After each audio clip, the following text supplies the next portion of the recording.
শাশুড়িরা যদি blog video বানাইতো তাহলে তারা কিভাবে ভয় দিত ওইটা বলি শুনেন।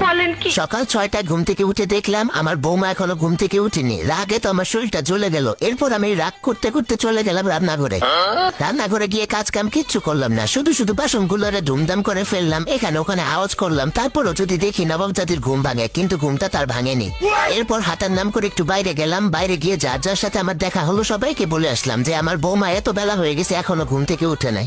এরপর চলে আসলাম বাড়ি এসে সোজা নিজের ঘরে গেলাম। মনে মনে ভাবলাম একটু ফোন করে সবাইকে জানিয়ে দেই যে আমার বৌমা এখনো ঘুম থেকে উঠেনি। এজন্য প্রথমে ফোন করলাম আমার মেয়েকে। সে ফোনটা ধরলো না, মনে হয় সারাদিন অনেক কাজ করে তো অনেক টায়ার্ড ছিল, এই জন্য এত সকালে ঘুম থেকে উঠতে পারে নাই।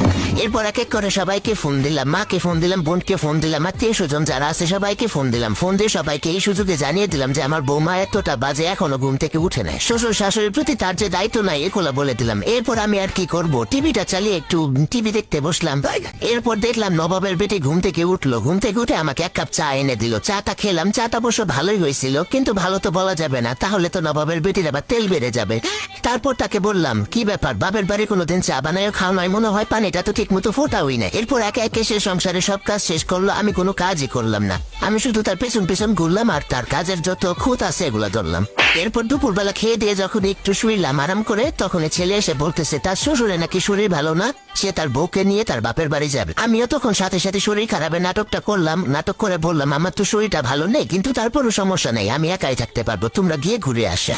এরপর দেখলাম আমার ছেলে তার বউকে রুমে নিয়ে গিয়ে বলতেছে আমার মায়ের তো শরীরটা অনেক খারাপ, তুমি তাহলে আজকে আর তোমার বাপের বাড়ি যাও না। যাই হোক, এরপর আমি আমার রুমে চলে এসে আবার আমার মেয়েকে ফোন লাগাইলাম। ফোন লাগাই তাকে বললাম আমার সারাদিনে যত কর্মকাণ্ড ছিল সবগুলো। আজকে এই পর্যন্ত আমার ব্লগটা ছিল। আপনারা সবাই ভালো থাকবেন আর আমার ব্লগটা কেমন হয়েছে জানাবেন।